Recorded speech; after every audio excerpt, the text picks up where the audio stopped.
Así que vamos a ver lo que hacemos con eso. Bien. Juan, el evangelio de Juan es un evangelio totalmente diferente a los otros. La estructura de Juan es muy diferente a los otros. En el sentido de que Juan, por ejemplo, Lucas, vimos que Lucas le dice a Teófilo, mira, yo estoy escribiendo un recuento histórico de los eventos. Mi interés, dice Lucas, es dar un testimonio fidedigno, una investigación real y poner los eventos de la vida de Cristo en orden para escribirlos y para que tú, amado Teófilo, pues tengas ese récord. Mateo, como dijimos, empieza y se enfoca en los eventos, pero se enfoca más en los discursos de Cristo, donde él anuncia básicamente el reino ha llegado. ¿Por qué? Porque el rey está aquí. Marcos se enfoca en cómo el Mesías en esos mismos eventos sirve a los hombres, sirve al hombre, sirve al pecado. Juan es diferente. Juan, aunque relata algunos eventos, toma ciertos eventos específicos. Por ejemplo,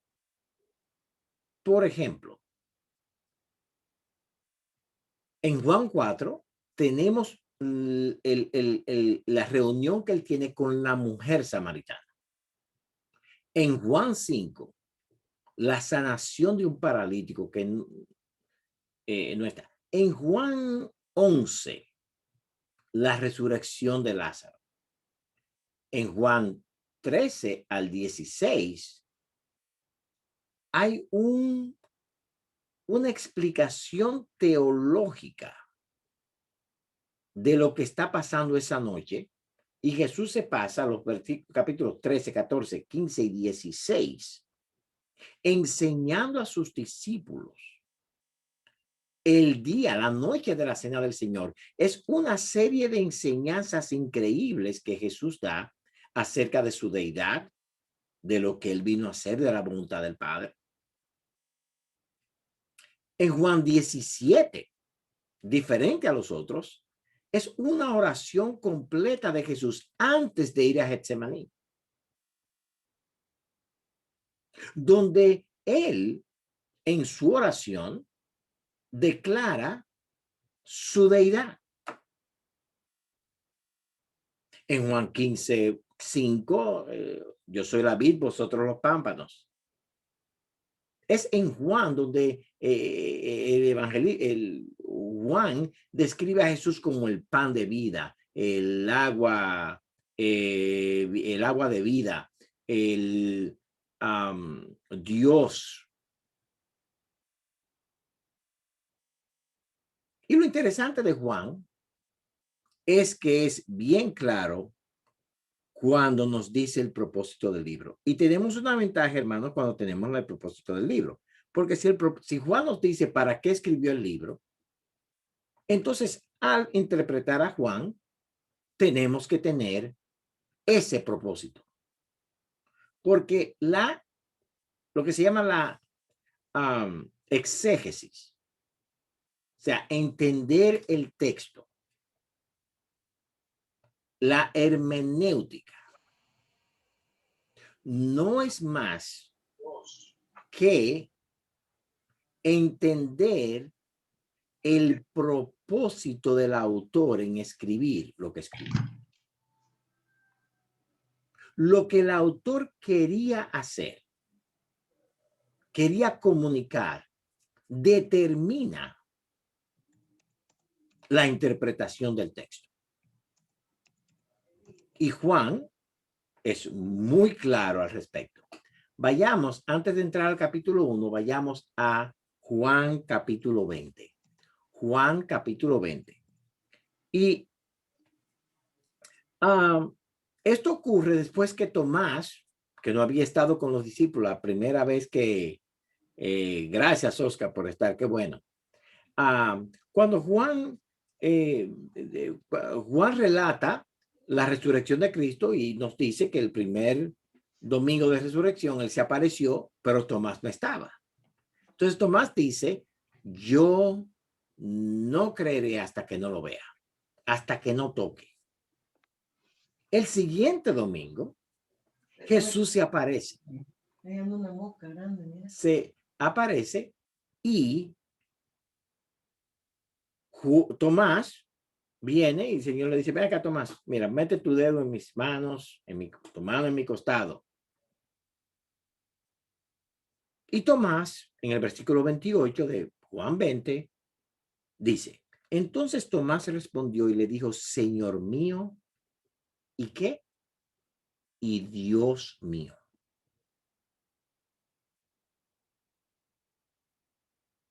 Jesús le dijo, porque me has visto, Tomás, creíste. Bienaventurados los que no vieron y creyeron. Juan termina ese relato, ese momento, y de ese relato, Juan entonces escribe una conclusión, y es la siguiente.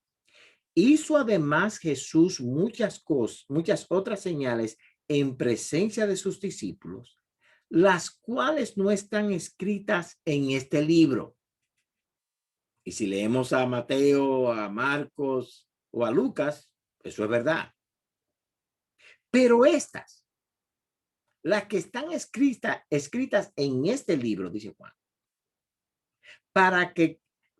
pero estas se han escrito para que creáis que Jesús es el Cristo, el Hijo de Dios, y para que creyendo tengáis vida eterna en su nombre.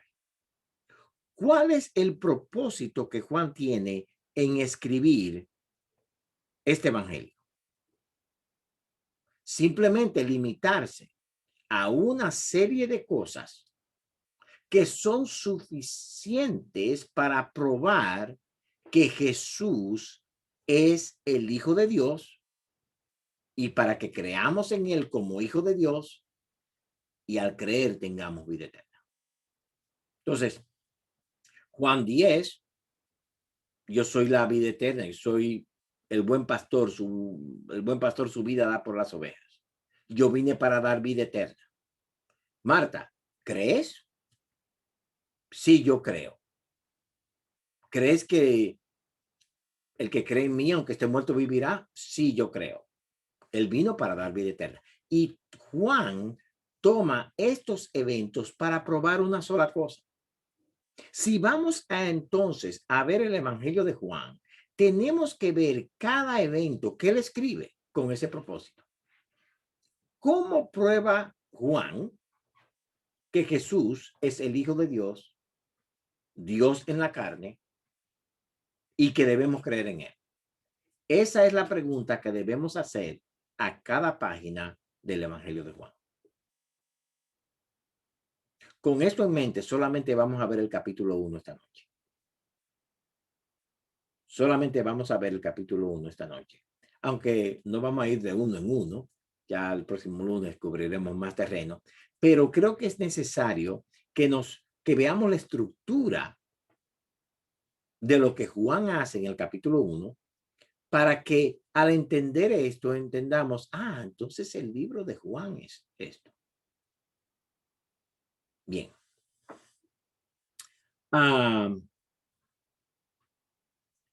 Juan comienza con la tesis. Juan comienza con la tesis. Y la tesis del libro son los primeros, de este evangelio, son los primeros 5 versículos. Juan hace una conclusión. Juan comienza con un enunciado, una declaración. El resto del libro, como nos dijo ya al final, es para probar esa declaración. ¿Y cuál es la declaración? En el principio era el verbo, versículos del 1 al 5, y el verbo era con Dios, y el verbo era Dios. Este era en el principio con Dios. Todas las cosas por él fueron hechas, y sin él, nada de lo que ha sido hecho fue hecho. En él estaba la vida, y la vida era la luz de los hombres. La luz en las tinieblas resplandece, mas las tinieblas no prevalecieron contra ella. Esa es la tesis de Juan. Todo lo que vamos a ver en el Evangelio es para probar eso. ¿Y qué es lo que nos dice Juan? Primero,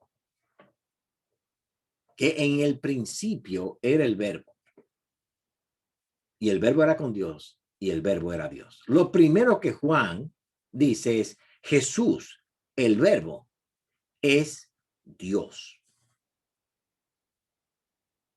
Jesús, el verbo, es Dios. ¿Desde cuándo? Desde el principio. Cuando el principio de la creación llegó, ya Jesús era Dios. Ahora, para que entendamos lo importante de esto, hermanos, hay muchas cosas para entender la importancia de esto, pero quiero llamar la atención que Juan está diciendo lo siguiente: el creador del universo comió conmigo.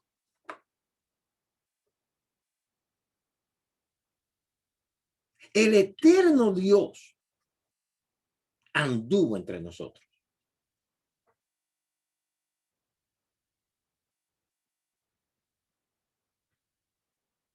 Dios mismo se sentó con nosotros y nos dio pescados y nos dio pan.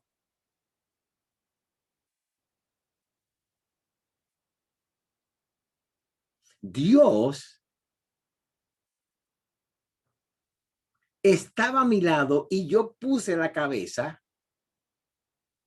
en los hombros de él.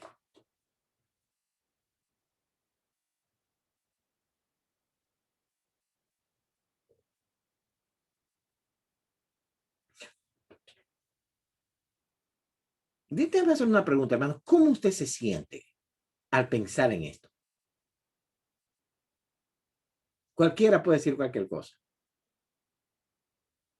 Dios estaba conmigo.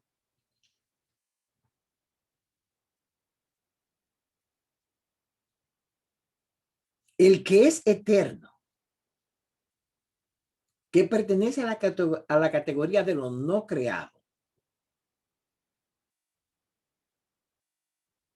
el todopoderoso y altísimo, comió con nosotros, caminó con nosotros por 3 años.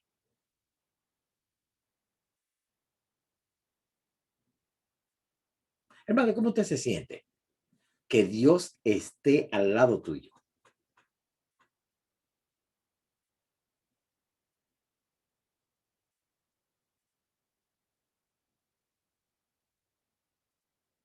Déjenme ponerlo de esta manera.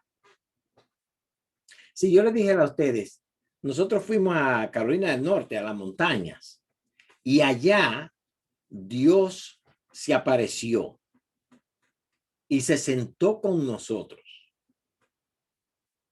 Y la visito y los demás jóvenes que estuvimos juntos, nos sentamos ahí alrededor de una mesa y le empezamos a hacer preguntas. Y él, de una manera, Elena, que también estaba con nosotros, y él nos habló. De hecho, él se fue con nosotros a jugar water polo. Y estábamos en el agua jugando con él.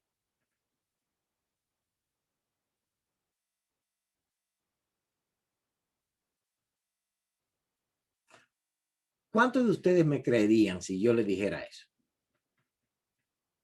El Señor se apareció ahora en la montaña. Estábamos allá y se sentó con nosotros. Y Davidcito se sentó en su pierna.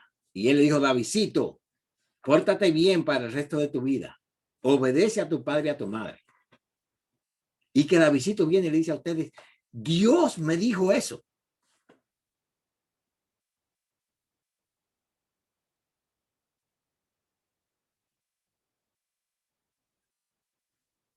Esa es la tesis de Juan.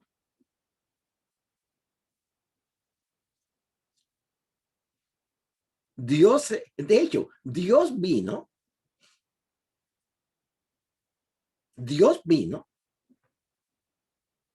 y estábamos nosotros en el mar y él cocinó pescado sin tener que pescar. Y cuando salimos del mar, nos ofreció, mira, coman. El mejor chef del mundo.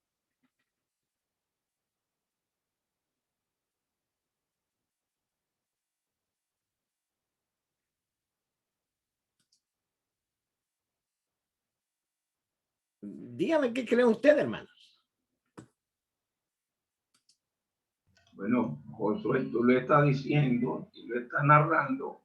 Y yo estoy seguro que todos estamos sobrecogidos pensando que el infinito Dios, y Juan está consciente de eso, y está escribiendo, como tú dijiste, demostrando que yo estuve con él ahí, yo lo vi, él es Dios, y a mí no se me puede discutir porque yo soy testigo de esto.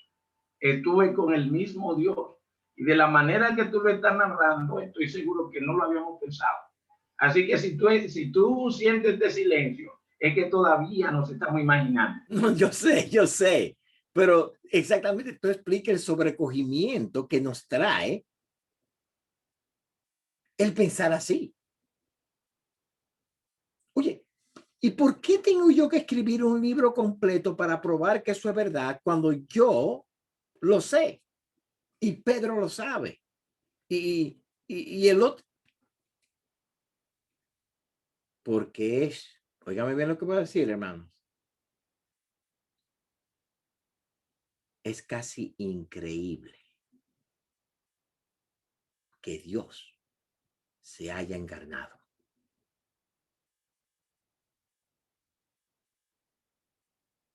Es más fácil verlo en el humo, en el desierto, en la columna de fuego.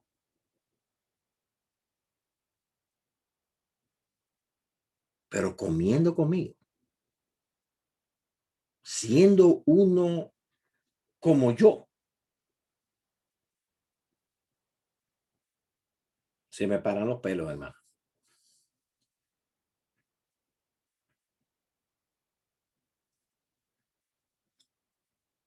Los versículos 1 y 2. Juan, en el principio era el verbo y el verbo era con Dios y el verbo era Dios. Este era en el principio con Dios. Define su eternidad y su divinidad. Esa palabra, en el principio era el verbo y el verbo era con Dios. Los testigos de Jehová hacen un trueque ahí para decir, no, él no era Dios, él estaba con Dios. Pero la realidad es que esa palabra básicamente es esto. Es un poquito difícil de explicar, pero en el original, vean mis manos, y es que Dios estaba con Dios. Esa pros es que Dios está con Dios.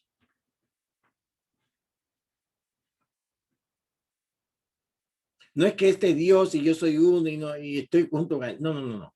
Es que es la exacta representación, es uno con Dios. Él es Dios con Dios.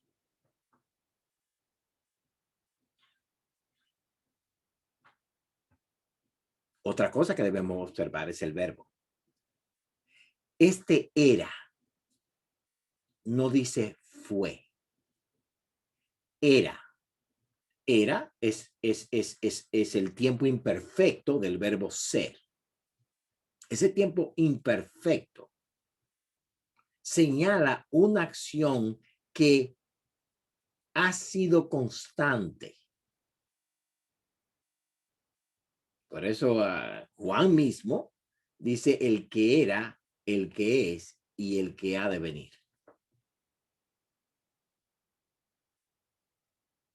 La eternidad de Dios. La segunda cosa que dice Juan es que este Jesús que comió pan conmigo, que me dio comida, no solamente era pros con Dios, sino y que era eterno y que tiene igualdad con Dios, porque él y Dios son iguales, sino que también es el creador de todas las cosas. Todas las cosas por él fueron hechas. Yo estoy ahora mismo caminando con aquel que hizo el camino, dice Juan. Yo estoy ahora comiendo higos con aquel que creó los higos.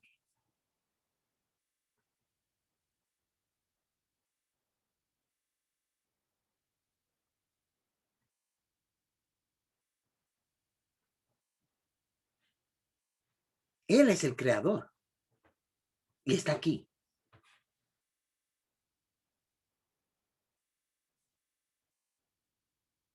Si es el creador, entonces, por lógica, si él creó el pez que me acaba de dar de comer, si él creó el trigo del cual hicieron el pan, si él creó la montaña donde estamos nosotros ahora parados, si él creó el camino donde estamos caminando,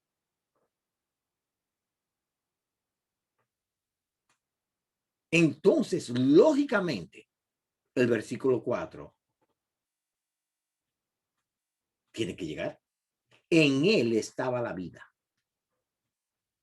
No estaba la vida en el sentido de que él tenía vida, sino que la vida estaba en él, del mismo verbo, imperfecto, algo constante. Dios no tiene vida, Dios es vida.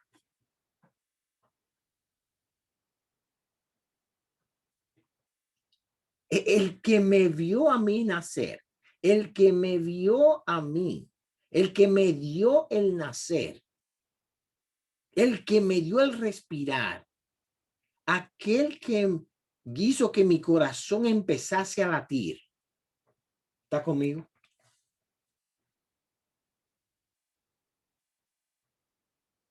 Está conmigo.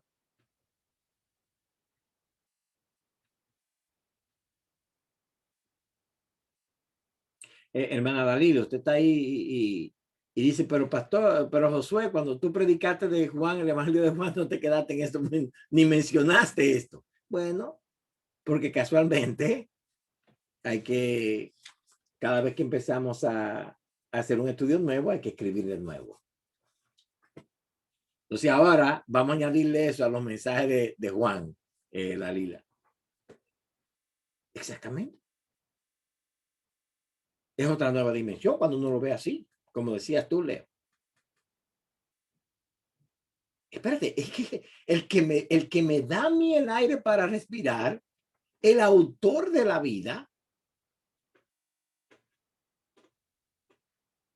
está comiendo pan conmigo. Camina conmigo. Tiene comunión conmigo.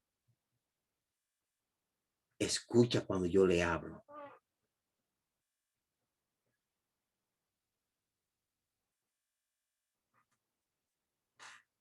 Él es la fuente de la vida. Y es también la luz. ¿Por qué menciona Juan la luz? Porque la tesis de Juan es que Dios mandó a su Hijo, se hizo uno de nosotros para batallar contra la oscuridad. Y ahí viene el propósito de la venida de Cristo en el versículo 5. La luz en las tinieblas resplandece y las tinieblas no prevalecieron contra ella. Ahí es el choque. Las fuerzas de Satanás, el oscuro, las fuerzas del pecado, el engaño de la maldad que oscurece la verdad, que hasta este momento ha oscurecido la verdad en el mundo entero, excepto por el pueblo de Israel, donde él se ha revelado anteriormente, acaba de llegar para traer su luz y alumbrar el resto del mundo. Y como él es la vida, él es Dios, él ha sido Dios, es Dios y seguirá siendo Dios. La luz va a resplandecer y la oscuridad va a huir. Y la oscuridad nunca va a poder con la luz. Con la luz. Y aquí está, hermanos, la batalla. La batalla de los siglos.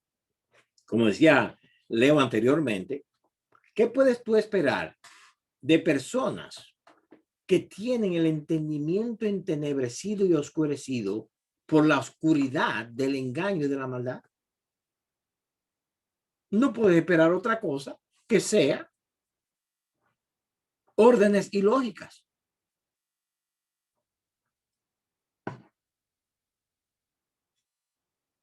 Y nosotros los cristianos tenemos que entender que esas órdenes ilógicas, esos mandatos ilógicos, vienen de mentes oscurecidas.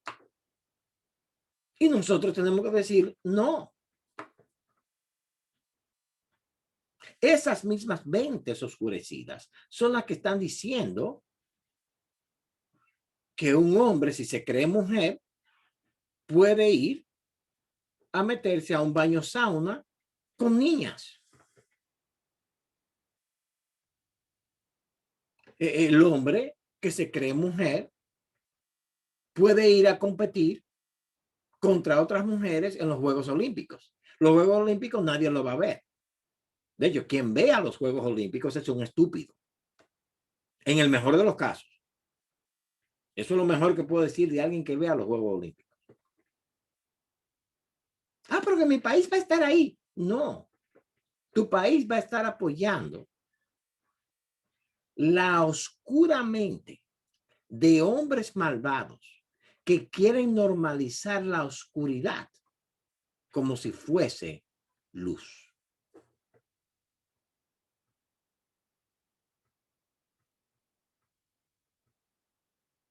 O sea, aquí tenemos en estos primeros 5 versículos,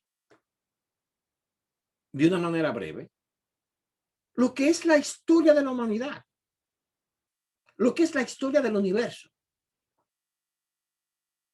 ¿Y quién es aquel que resale, que es exaltado?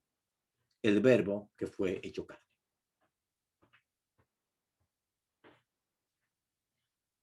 Ahora, hay una nueva versión de la Biblia en español donde dice que el verbo es la palabra, logos, la palabra. Entonces dice, en el principio era la palabra y la palabra era con Dios y la palabra era Dios. Ella era en el principio con Dios. Todas las cosas por ella fueron hechas y sin ella nada de lo que ha sido hecho fue hecho. Y en el versículo 14 dice, y ella habitó entre nosotros. Y cuando adoramos, debemos adorar a ella. Y muchos de nosotros leemos esas malvadas, oscuras traducciones. Ay, que mira, otra opinión, otra manera de traducirlo. No. Porque en el original, en el griego, es masculino todo. No es femenino.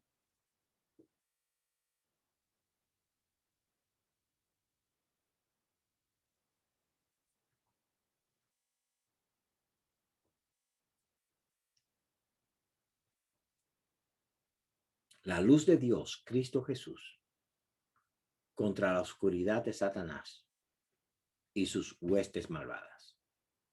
Eso es la historia. Eso es la historia. Y Juan en estos primeros 5 versículos pone su tesis.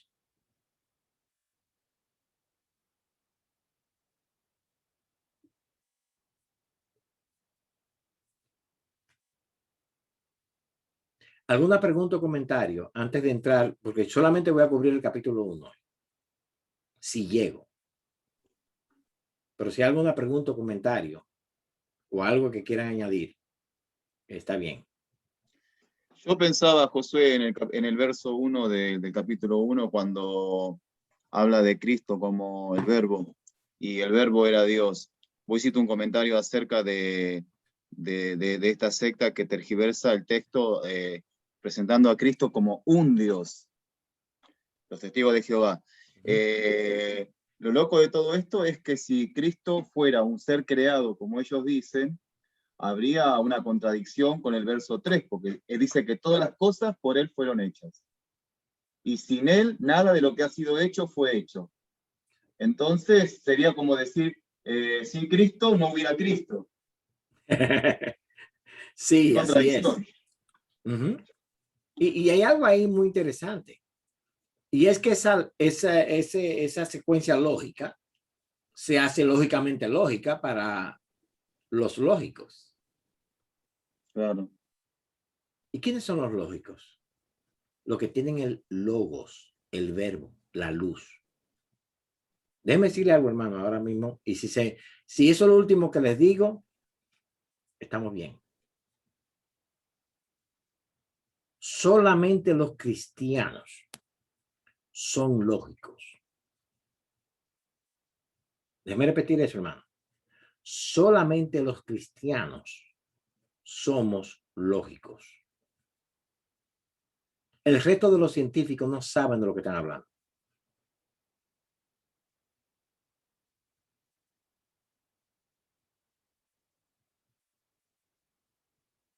El resto no sabe de lo que están hablando. Los historiadores no saben de lo que están hablando. Aquí está Juan y en 5 versículos nos ha explicado la historia. Y cuando un historiador no toma en cuenta la batalla de la luz y las tinieblas, no sabe historia.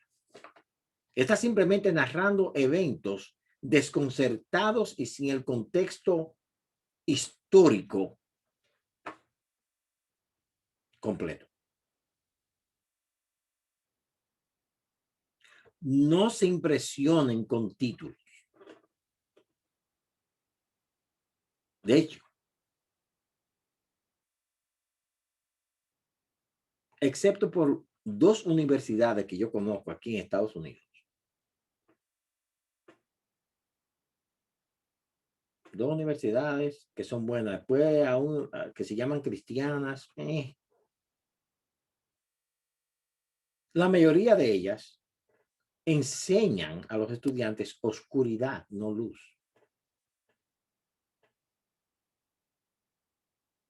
Son ignorantes. Y a mí me da pena ver que muchos padres están deseosos de que sus hijos tengan un título universitario. Con esto no le estoy diciendo que no vayan a la universidad. Pero cuidado si tu deseo es que tengan un título universitario, porque en realidad un título universitario a la luz de la luz es oscuridad. Si vas a estudiar medicina o ley o lo que sea, sin la luz, serás un médico oscuro, un abogado oscuro.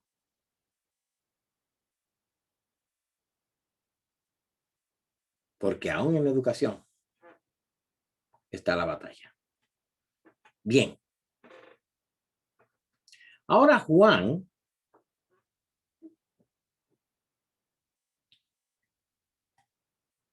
de los versículos 6 al 9 toma el anuncio del verbo.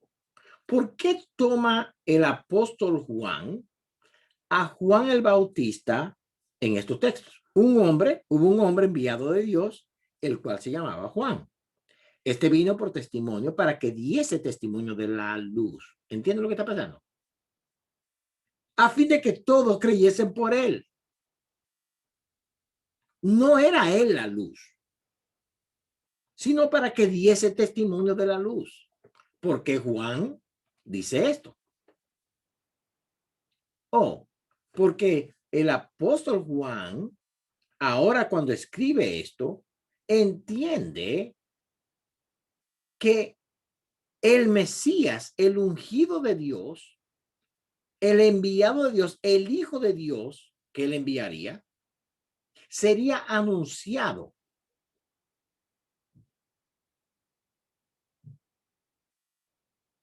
por el que prepararía el camino al Señor.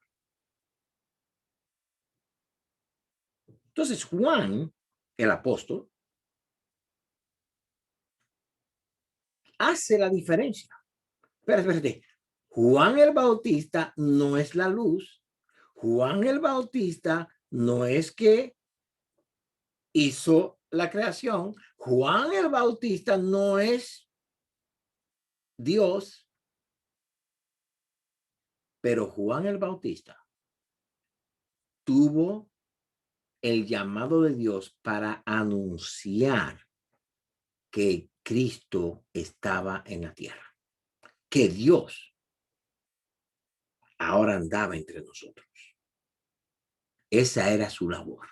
Él iba a dar testimonio de la luz. Él está aquí. Ya llegó.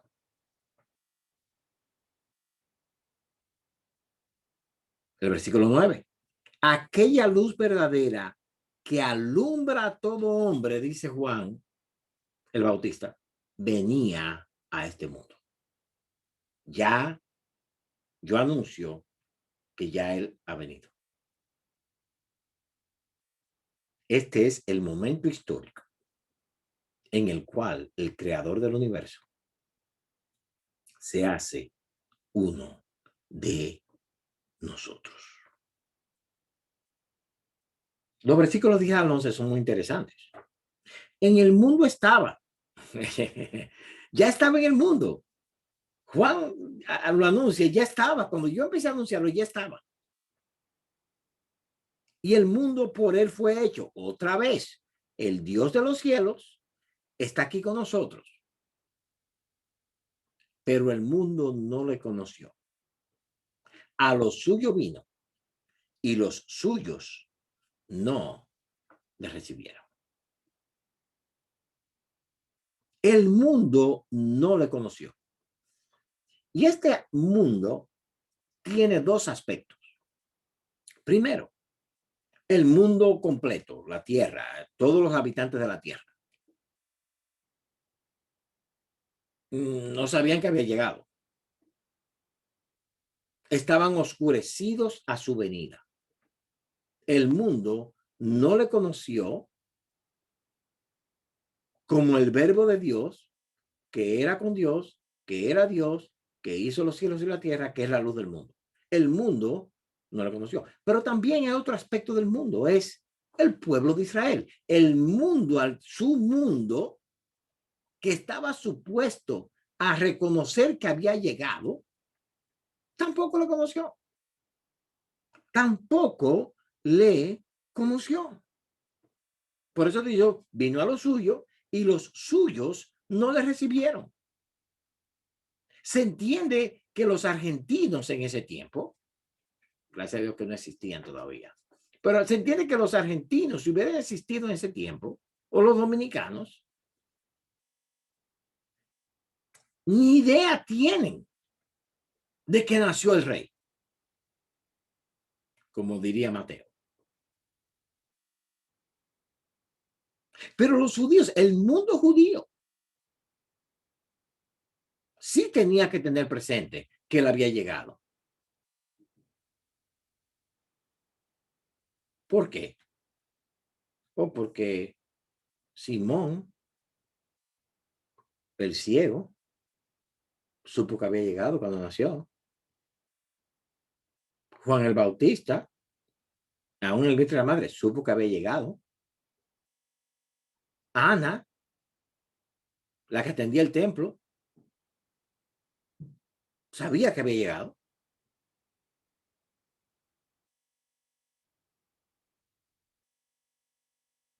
Los magos, los llamados magos del Oriente, sabían que había llegado. Pero el mundo judío, el pueblo, que era su pueblo, que debían haber entendido todas las cosas que hemos visto en el Antiguo Testamento de la línea dorada, otro muchacho nació. Oye, ¿qué le dio a Herodes? Que fue y mató 30 o 40 niños ahí en Belén.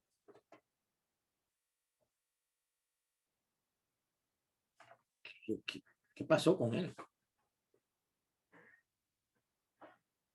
Y la idea aquí es que el gran creador de los cielos y la tierra entra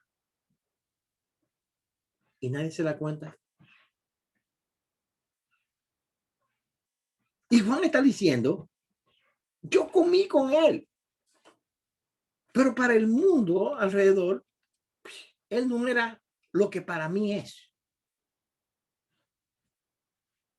Así que yo voy a demostrar, Juan dice, con los eventos que voy a señalar y las conversaciones que él tuvo, las cosas que nos dijo, las obras que hizo, que aunque el mundo aquí no le conoció, nosotros le conocimos. Y sabemos que él es Dios.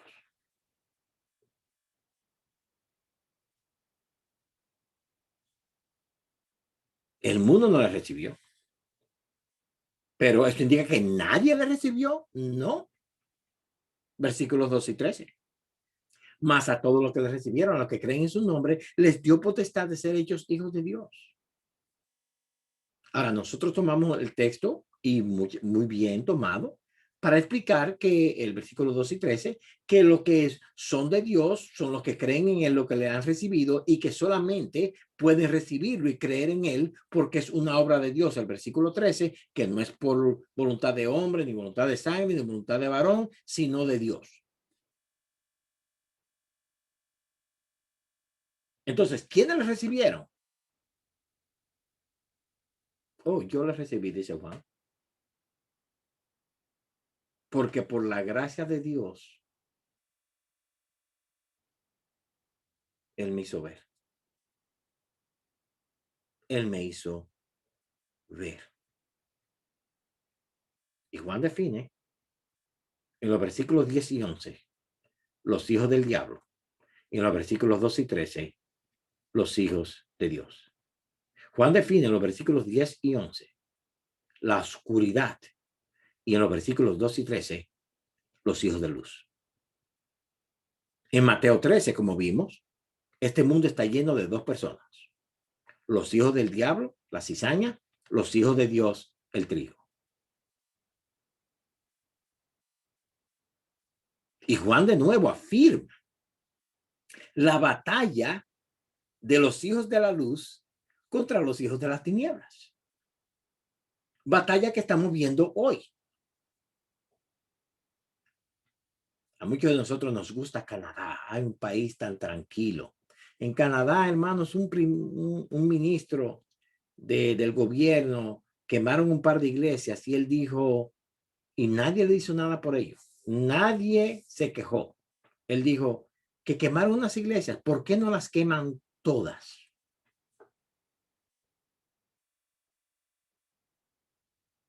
Y hay muchos de nosotros que queremos vivir en Canadá o vivir en Europa, donde a los cristianos los persiguen. los hijos de luz, los hijos de las tinieblas. Y Juan dice, ahí está la diferencia entre los únicos dos tipos de personas que existen. No son negros, blancos, amarillos, rojos, morados, contra los verdes, los anaranjados. No. Hijos de luz, hijos de tinieblas. Y ahí está el punto. Entonces Juan no es la luz, pero él vino para anunciar la luz. Versículo 14, bien conocido. Y aquel verbo fue hecho carne, habitó entre nosotros, vimos su gloria como la gloria del unigénito de Dios. Aquí está Juan otra vez dando su tesis. Yo voy a probar esto, que él es el Hijo de Dios, el verbo de Dios. Ahora, yo quiero usar la palabra tabernáculo, porque en realidad, cuando dice que él habitó entre nosotros, esa palabra habitó es la palabra tabernáculo. Él hizo un tabernáculo con nosotros. Y Juan, inmediatamente por su gran conocimiento de las escrituras,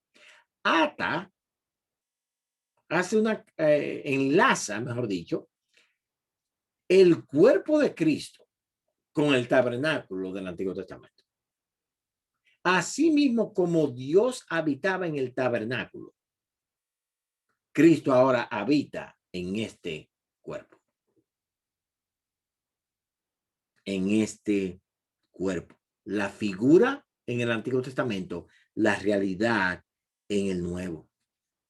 Bueno, pero ya Cristo resucitó y ahora, Dios tiene otro tabernáculo. Es la iglesia. Ese es su tabernáculo aquí. Es en la iglesia donde él vive. Lo más cercano que tú tienes a que Cristo te dé un pedazo de pan con pescado en vivo es estar en tu iglesia y servir en tu iglesia, adorar en tu iglesia. El anticristo presente de este gobierno, de los gobiernos presentes ahora, no deben impedir eso.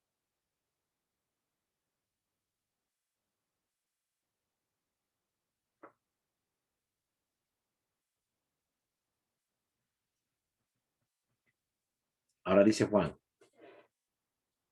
en este resto del capítulo, claro que no escribí en capítulos, pero esto lo estoy diciendo yo. Yo voy ahora a dar el testimonio de Juan el Bautista. ¿Cuál era su testimonio? ¿Qué dijo él? Porque él es el enviado de Dios para hacer el camino recto ante Dios. Así que déjame agarrar a Juan el Bautista. Y el resto del capítulo, básicamente, hermanos, es este testimonio de Juan. Los versículos 15 al 18, Juan el apóstol, el que está escribiendo, introduce el testimonio de Juan el Bautista. Exactamente, nosotros somos la casa del Dios viviente. Y oiga lo que dice el versículo 15, Juan dio testimonio de él y clamó diciendo, este es de quien yo decía, el que viene después de mí es antes de mí, porque era primero que yo. ¿Qué dijo Juan el Bautista? Yo también testifico de su eternidad. Juan, el escritor, el apóstol, que en el tiempo cuando Juan el Bautista estaba predicando, empezó a predicar, Juan el apóstol ni estaba con Cristo, entiende por el testimonio de Juan el Bautista que él oyó a este que él se señala en el 29 como el Cordero de Dios, es eterno. Juan el Bautista, nosotros entendemos que es un profeta de Dios. Nadie discute con eso. Y él dice que este era primero que yo. Y el versículo 16 es increíble, porque de su plenitud tomamos todos y gracia sobre gracia. En Colosenses capítulo 2, versículos 8 al 10, Pablo dice, no se dejen engañar de filosofías, porque en Jesús, versículo 9, está la plenitud de Dios. De su plenitud tomamos, dice Juan el Bautista. Y vosotros, dice Pablo en Colosenses, estáis completos en él. La llenura de la divinidad de Dios, la plenitud, está en ese que Juan señala como ese hombre que estaba, sí, ese hombre, ese mismo. Dios habita en él completamente. ¿Y sabes qué? Dice Pablo más tarde, aunque él resucitó, ascendió al cielo, él todavía habita con toda su plenitud en cada creyente. O sea, Juan, el apóstol, está dando desde el principio un tratado teológico, teología sistemática increíble. Todos los puntos que tienen que ver con Cristo, su persona, su deidad, su obra. Juan expresa eso. Ahora, versículos 17 y 18. ¿Y qué de Moisés? Oh, Moisés fue grande. Moisés hizo muchas cosas, pero te estoy hablando de Dios, no de Moisés. Moisés se queda corto. Moisés solamente pudo dar ley condenatoria. Moisés no pudo dar vida. No hay vida en Moisés. Pero Cristo, la gracia y la verdad vinieron por medio de Jesucristo. Y en ese versículo, hermanos, Juan, ante la deidad y la grandeza de Cristo, resume todo el Antiguo Testamento. Resume la esencia de todo el Antiguo Testamento. El antiguo pacto dado por Moisés, basado en la ley. Ah, pero Cristo da vida. Moisés da muerte. Cristo da vida. Cristo da vida. En el versículo 18, le dije que no iba a acabar a Juan hoy. En el versículo 18, habla de qué? De la invisibilidad de Dios. A Dios nadie le vio jamás. Pero el unigénito Hijo que está en el seno del Padre, Él le ha dado a conocer.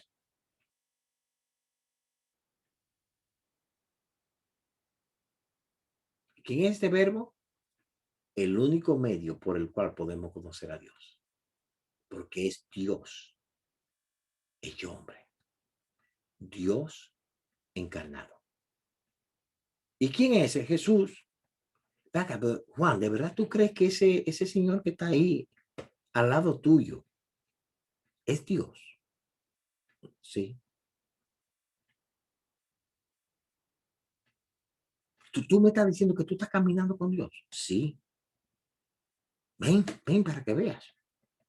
Él es Dios. ¿Tú quieres conocer a Dios? Ese es Dios. Y Él es quien revela a Dios.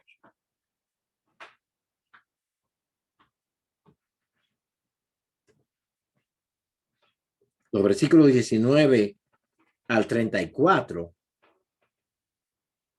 Juan el Bautista da su testimonio. Este es el testimonio de Juan. Cuando los judíos enviaron de Jerusalén sacerdotes y levitas para que le preguntase, ¿tú quién eres? Confesó y no negó, sino confesó, yo no soy el Cristo. Juan dice, espérate, yo no soy el Cristo. Yo no soy el que era Dios en el principio. Yo no soy el que era con Dios desde el principio. Yo no soy Dios. Yo no soy quien creó todas las cosas. Él es. Él es. Ok, Juan. ¿Eres tú Elías? No. ¿Eres tú el gran profeta que viene? No. Y aquí tenemos una lección bien grande. Hermanos, tú no eres Dios. Tú no eres Cristo. Yo tampoco. Así que no nos hagamos Cristo, no nos hagamos grandes. Nosotros simplemente debemos ser como Juan el Bautista. Nosotros vamos a dar testimonio de aquel que es Dios.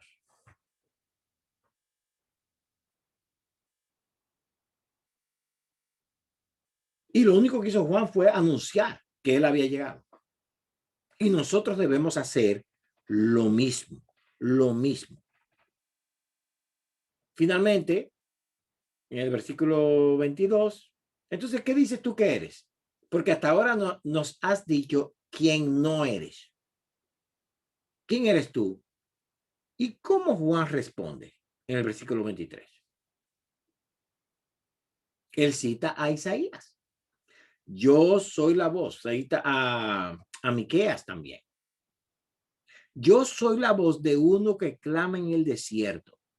Enderezad el camino del Señor, como dijo el profeta Isaías.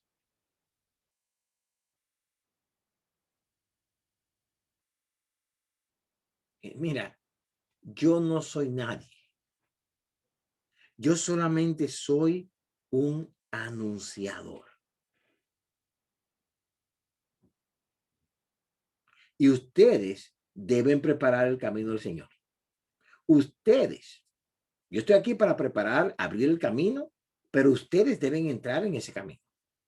Y por eso Malaquías lo pone a él como aquel que va a hacer retornar el corazón de los hijos hacia los padres para prepararlos para el evangelio.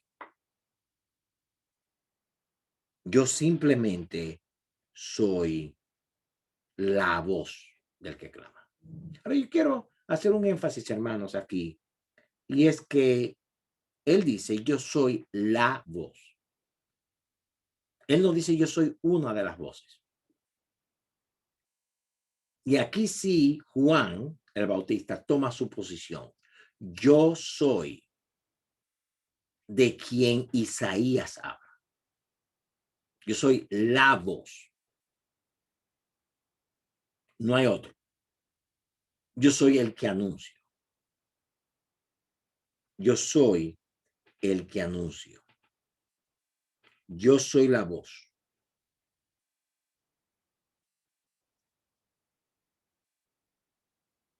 Los fariseos fueron los que mandaron a preguntarle a Juan quién era.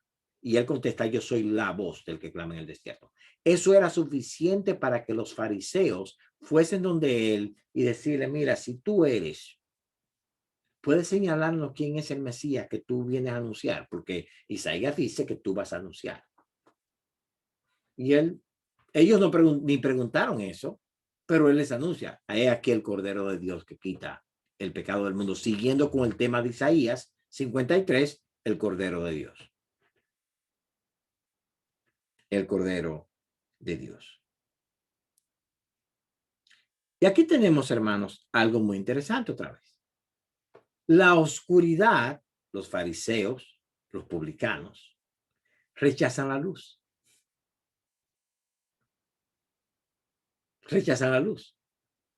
Y esta batalla que se libra en toda la vida de Jesús hasta que muere y resucita, es la misma batalla que estamos librando hoy. La luz contra las tinieblas. No se paró. 25. Si tú no eres el Cristo, ¿por qué te bautizas? Porque claro, él bautizará con el Espíritu de Dios. Qué bueno, pero si tú no eres el Cristo, ¿por qué bautizas? Dice, le preguntan a Juan y él dice lo siguiente. Juan le respondió, versículo 26, yo bautizo con agua, mas en medio de vosotros está uno a quien vosotros no conocéis. ¿Por qué no dijo Juan a quien va a bautizar con esto y con lo otro? Porque Cristo iba a bautizar con el Espíritu a aquellos que le conociesen por la fe. El problema es que ustedes no conocen la luz. Este es el que viene después de mí, el que es antes de mí, del cual yo no soy digno de desatar la correa del calzado. El 28 es interesante. Estas cosas sucedieron en Betábara. ¿Por qué Betábara?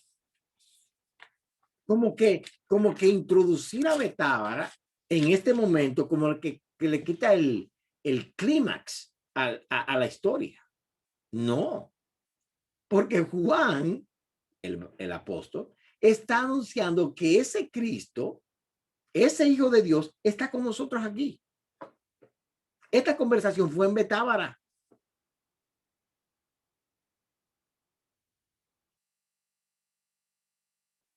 Al otro lado del Jordán, donde Juan estaba bautizando. No es Betania, aunque no estaba lejos, pero estaba en Betábara, que era al otro lado del Jordán. Al lado este del Jordán, no del oeste.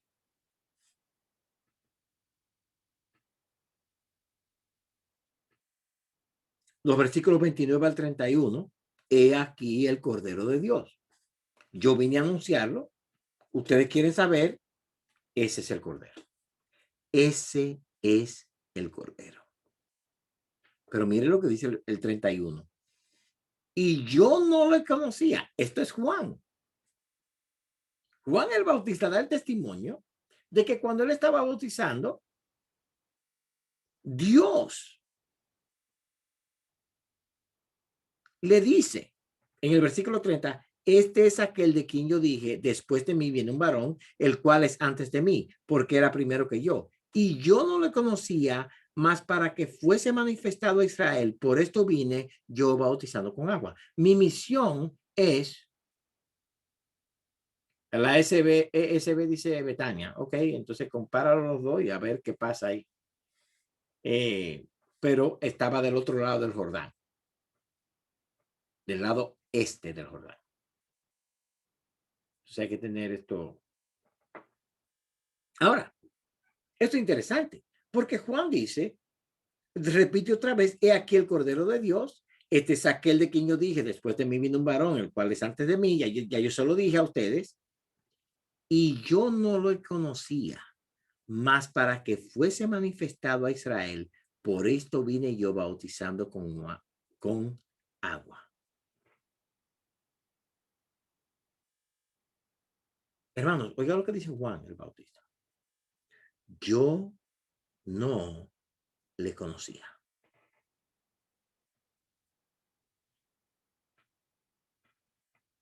Nosotros sabemos que Juan el Bautista y Jesús eran casi de la misma edad.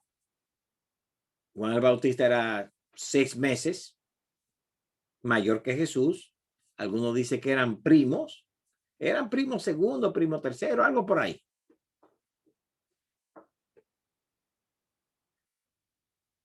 Y seguro que Juan creciendo vio a Jesús creciendo.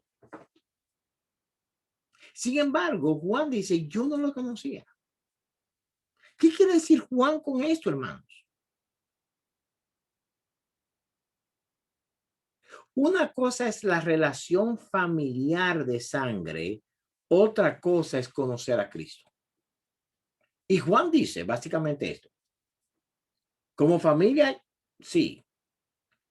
Pero como Dios, eso fue, Dios me lo reveló. Yo creo en él porque aunque lo conocía como mi familia, yo no lo conocía como Dios, como ustedes tampoco lo conocen. Como dije en el versículo 13, claro, Juan no dice versículo 13, pero como dije en el versículo, como dice Juan, el apóstol en el versículo 13, a los que creen en él son los hijos de Dios. El mundo no le conoce, pero los hijos de la luz son los que le conocen por medio de la fe. Sí, yo tengo una relación con él de familia, pero en realidad mi conocimiento de él es por la fe. Una lección grandísima aquí, hermanos. La relación con Cristo es más alta y más primordial que la relación familiar. Que la relación familiar. La relación familiar pasa a un plano secundario a la luz de la relación con Cristo. Y nuestra relación primaria es con Cristo, no con la familia. No con la familia.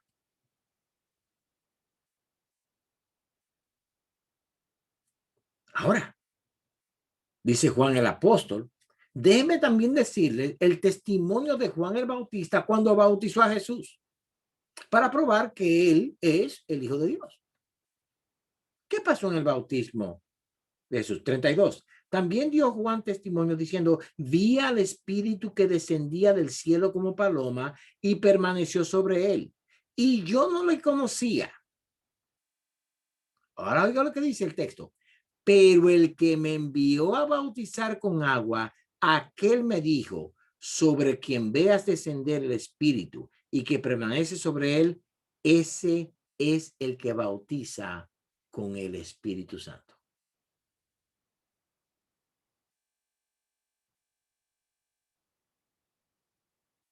Esto es increíble. Juan el Bautista está bautizando, anunciando que el Mesías ha llegado, y Dios le dice, yo te voy a indicar que Él es, porque tú vas a ver el Espíritu de Dios descendiendo sobre Él como paloma.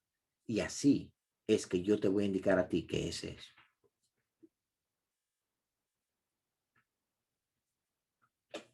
Y yo le vi y he dado testimonio de que este es el Hijo de Dios. ¿Cuál es el propósito del Evangelio de Juan? Mostrar que el verbo, que Jesús es el Hijo de Dios. Y Juan comienza como comienza la Escritura. Juan el Bautista llega a anunciar la venida del Mesías. ¿Cuál es el resultado de este testimonio de Juan? De los versículos 35 al 42, vemos el resultado evangelístico del testimonio de Juan. Dos de sus discípulos deciden seguir a Jesús. Uno de ellos es Andrés. No sabemos quién es el segundo discípulo, pero Juan usa un patrón en su evangelio para no decir su nombre. Dos de los discípulos de Juan van, uno de ellos es Andrés. El otro él no lo menciona. Y posiblemente era el mismo Juan.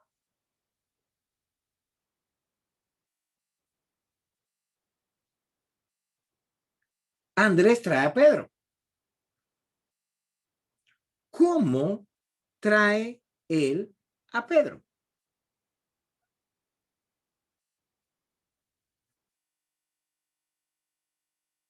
Este discípulo Andrés con este otro discípulo le dicen a Jesús en los versículos 36 al 39, óyeme, enséñanos dónde tú moras, te queremos seguir. Y Jesús los lleva, le enseña dónde él mora. Se quedaron con él aquel día porque era como la hora 10, ya es de noche. Y Jesús le dice, quédense en la casa conmigo. Versículo 40. Andrés, hermano de Simón Pedro, era uno de los dos que habían oído a Juan el Bautista y habían seguido a Jesús. Este halló primero a su hermano Simón y le dijo, hemos hallado al Mesías, que traducido es el Cristo. Y le trajo a Jesús. Y mirándole Jesús dijo, tú eres Simón, hijo de Jonás. Tú serás llamado Cefas, que quiere decir Pedro, en griego Petros, piedra.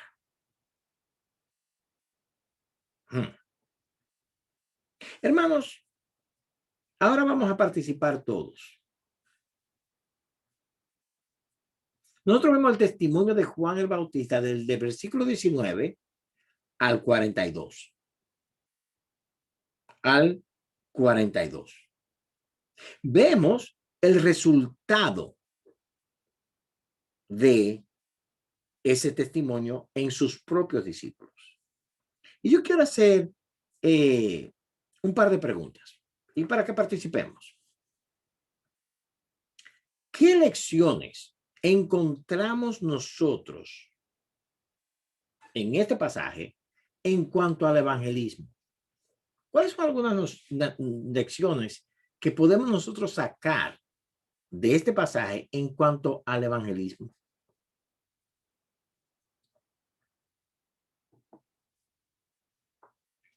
Yo no tengo escritas las lecciones, yo quiero simplemente escuchar lo que ustedes ven. Josué, bien ahí al principio, cuando Juan el Bautista, él se identifica en la Biblia, sabe quién es, el papel, el propósito. Y él sabe quién no es y sabe para qué vino. Muchas veces nosotros no sabemos quiénes somos y creemos que somos alguien más. Estoy hablando ya a nivel de ministerio. Bueno, yo me quiero parecer a fulano de tal y hacer lo que él hace. Sin embargo, Juan dijo, no, yo no soy el Cristo, él es el que es. Ahora yo soy la voz, una cosa, la voz que clama en el desierto, endereza el camino del Señor. Entonces, nosotros pudiéramos llegar a confundirnos persiguiendo algo que no somos y no hacer el papel para el cual nosotros estamos aquí en la tierra. Esa es una excelente lección evangelística. Hermano, cuando usted predica el evangelio, usted está para anunciar el evangelio. ¿Alguna otra lección?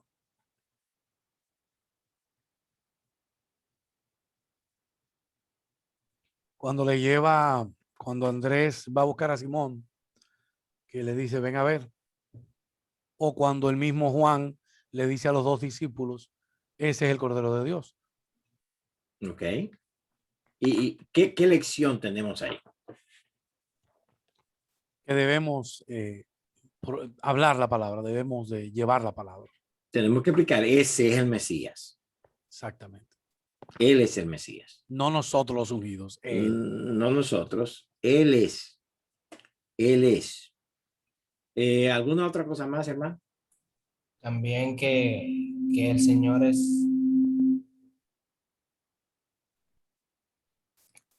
Ok. También que el Señor es quien se manifiesta, que no tiene que ver, o sea, como ya se dijo, no fueron engendrados ni por sangre, nada de eso. Aún los hermanos de Cristo dudaron de la divinidad de Cristo, pero Juan, que fue su familia, dice que él no le conocía, pero que ahora le conoce porque el Señor se le reveló. O sea, nosotros, entonces, cuando predicamos el evangelio, debemos confiar que es Dios es que va a hacer una obra en el corazón de esa persona. Exacto. Y que nosotros predicamos el evangelio porque es Dios, el método que Dios ha elegido para salvar a pecadores. O sea, el poder no está en nosotros, está en el evangelio, en Cristo Jesús. Otra cosa más. Oscar, dígame. Algo que podemos ver con lo que tú estás diciendo de que es Dios quien hace la obra de salvación. Vemos que los de Jerusalén enviaron sacerdotes y levitas, o sea, hombres que conocían la palabra de Dios, como conocían las escrituras. Sin embargo, ellos fueron incrédulos ante el mensaje. Y los dos discípulos de Juan el Bautista inmediatamente siguieron a Jesús. Después llega Andrés y le cuenta a su hermano. Entonces vemos que es Dios quien hace la obra, que nosotros lo que debemos de hacer es presentar el evangelio de una manera simple. Es Dios quien va a hacer la obra en el corazón. Así es, así es. Bien, déjenme decir otra pregunta. ¿Qué hizo Jesús con Simón que es fundamental en la conversión de una persona?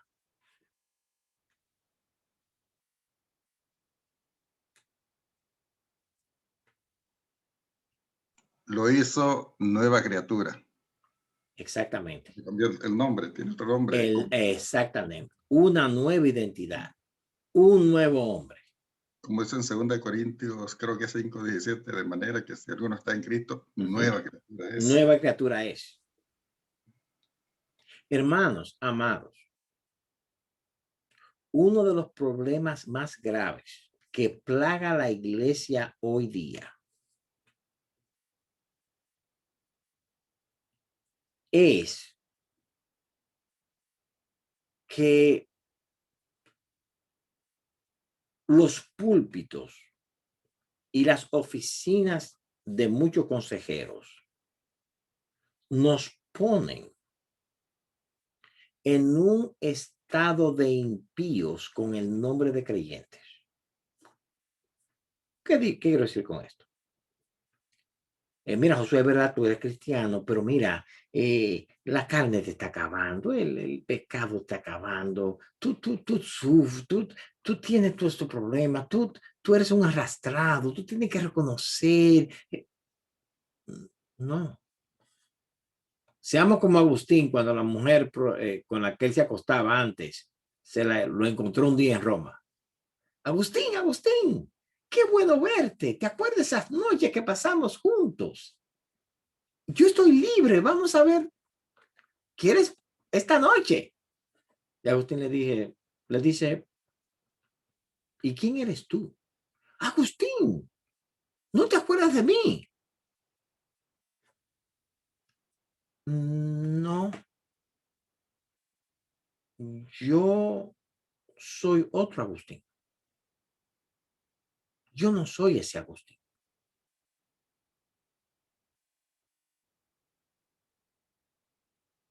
Wow. Ya no soy Simón, yo soy Pedro. Ya no soy Abraham, soy Abraham.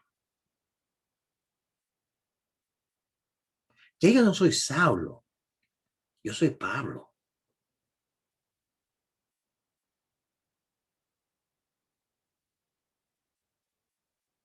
La gente tiene que empezar a vernos que somos diferentes, hermanos.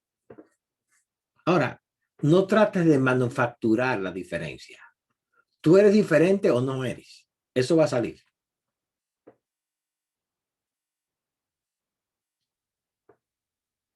Del 43 al 51, Felipe trae a Natanael. Noten, Jesús llama a Felipe en el 43. El siguiente día quiso Jesús ir a Galilea y halló a Felipe y le dijo, sígueme.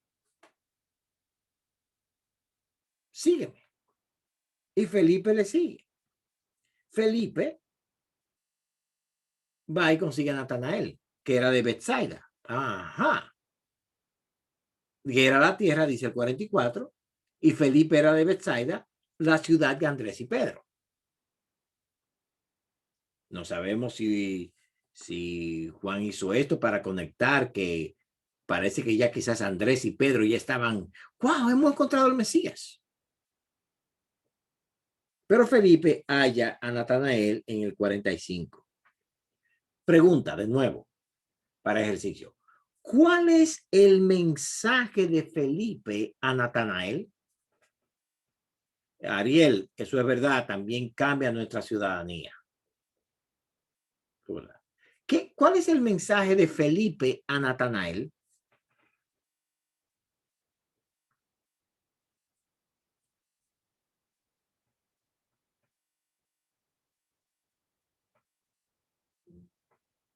¿Alguien puede decir cuál es el mensaje de Felipe a Natanael? Ahí está.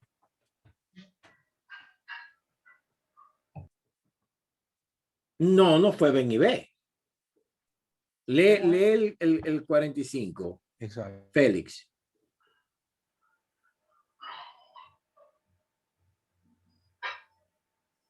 Félix, lee el versículo 45, por favor.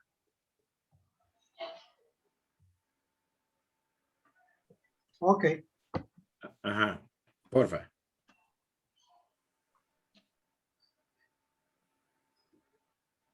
Felipe está vivo. Sí, sí, sigo aquí. Pues sigue, léeme el 45. Voy ahora. No, en voz alta. Sí, sí. El 45 dice de esta manera.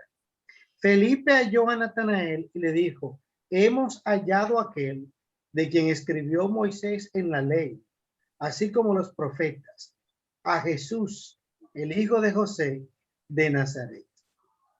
¿Qué le anunció Felipe a Natanael? Lo que dice la palabra. Hemos hallado a aquel de quien escribió Moisés. En la ley, así como en los profetas. A Jesús, el hijo de José, el de Nazaret. El Mesías, ungido de Dios, Dios con nosotros, que Isaías se asombró viéndolo. Es el hijo de José. Prácticamente le dijo toda la clase del Viejo Testamento que hemos estado mirando. Exactamente.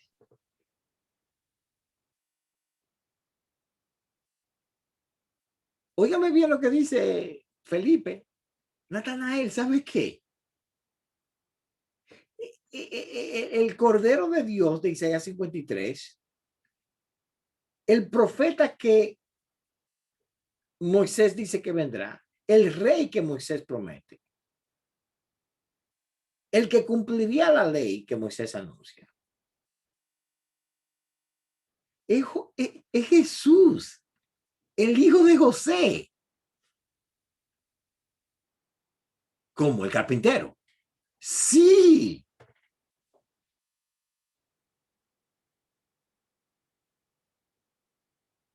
No, tú tienes que, no, espérate un momento, tú tienes que estar bromeando. Mira, él hace muebles buenos, eso es verdad, y no engaña a nadie. Y trabaja duro, eso es verdad. Pero que, no, Jesús, el hijo de José. No, perdón. Que ese... Y aquí está el trauma. Que yo creo saboreamos un poco al principio. Dios hecho uno de nosotros.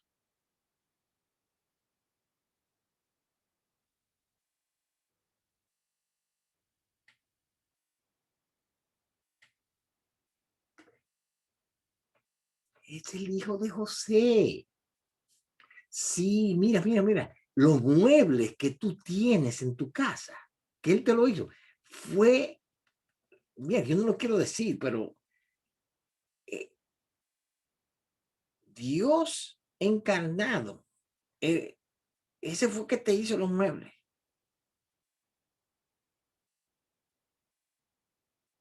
Jesús, el hijo de José, humano completamente, es el perfecto.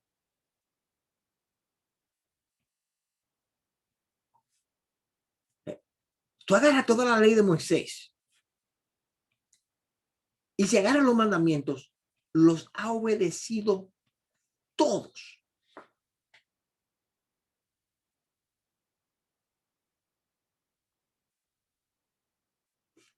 Mira, él es la rueda dentro de la rueda en Ezequiel.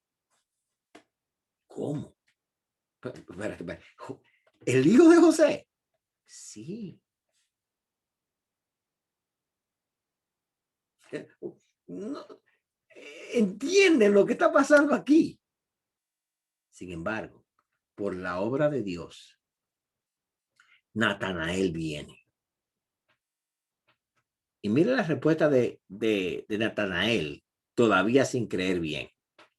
Versículo 46. Natanael le dijo a Felipe, de Nazaret puede salir algo bueno. Y hay una historia al respecto ahí que ustedes la van a investigar ustedes. Y Felipe le dijo, ven y ve, sí, de Nazaret salió algo bueno, ven a ver. Jesús le dice a Natanael quién es él. Jesús conoce el corazón de Natanael. Y Natanael hace una pregunta increíblemente increíble. ¿De dónde me conoces? Versículo 48. Y Jesús le dijo, antes que Felipe te llamara, cuando estabas debajo de la higuera, te vi. Pero oigan ahora esto. Porque a los que antes conoció, a estos también predestinó para ser hechos conforme a la imagen de su Hijo, para que él, el Hijo, sea el primogénito entre muchos hermanos. Y a los que predestinó, a estos también llamó. Y a los que llamó, a estos también justificó. Y a los que justificó, a estos también glorificó. Natanael, yo te vi debajo de la higuera, pero no solamente eso, Natanael. Desde antes de la fundación del mundo yo te vi.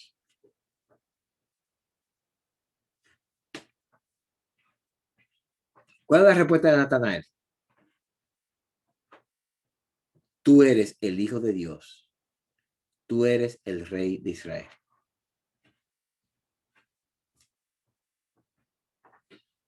Felipe le explica las escrituras, quien entiende, eso es verdad, eso es verdad, eso es verdad. Entonces, este es el rey que va a venir, ¿sí? Y no era David, no.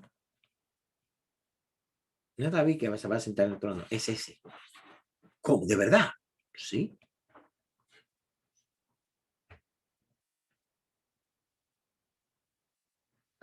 Y Jesús entonces añade una promesa increíble. Y le dijo, versículo 51, de cierto os digo, de aquí adelante veréis al cielo abierto y a los ángeles de Dios que suben y descienden sobre el Hijo del Hombre. Natanael, tú no has visto nada todavía. Ahora tú vas a ver el cumplimiento, no solamente de la sanación de enfermos, la resurrección de muertos, no, no. Tú vas a ver al mismo Dios. Yo estoy aquí frente a ti como el Verbo hecho carne. Jesús, el Hijo de José. Y yo sé que tú entiendes ahora que yo soy el Hijo del Dios viviente y yo soy el Rey de Israel. Yo entiendo eso. Pero tú vas a ver. Tú vas a ver. Verás el cielo abierto. ¿Cómo? Sí. Y los ángeles de Dios que suben y bajan. Tú lo vas a ver.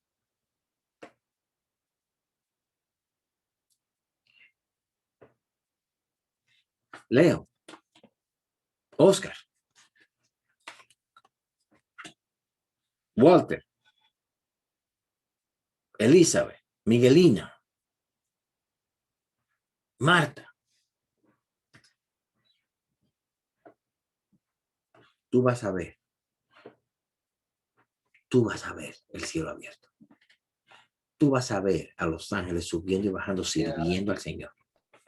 Tú vas a ver la gloria de Dios por la eternidad. Porque has creído. Tú has creído que yo, el hijo de José, que ahora mismo estoy hablando contigo, que ahora mismo estoy con, ven, come pan conmigo, ven, que te pasaste la noche conmigo. Bueno, Felipe no, pero Andrés y Pedro, que se pasaron la noche conmigo, Andrés y el otro discípulo, que se pasaron la noche conmigo, que ellos estuvieron en mi casa.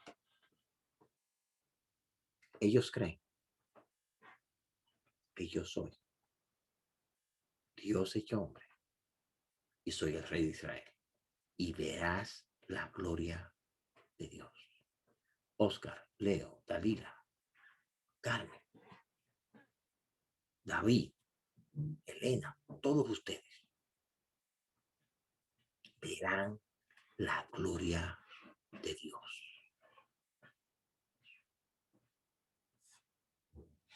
¿Alguna pregunta o comentario, hermano?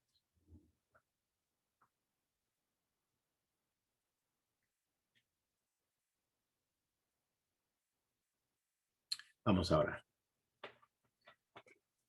Padre amado, nosotros te damos gracias porque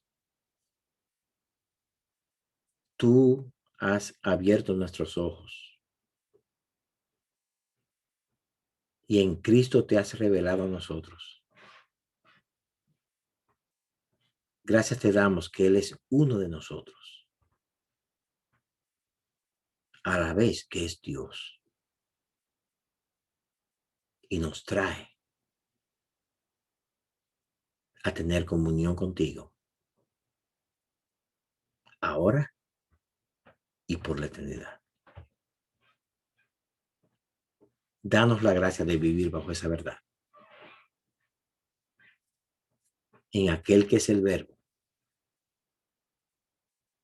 en aquel que habitó entre nosotros. Lo pedimos. Amén. Bien, hermanos, estamos despedidos. Yo espero avanzar un poquito más después. Pero esto era importante. Esto nos da la estructura del libro. Y eso entonces vamos a ver cada evento. Demostrar, Él es el Hijo de Dios. Él es el Hijo de Dios. Él es el Hijo de Dios. Muy bien. Estamos despedidos.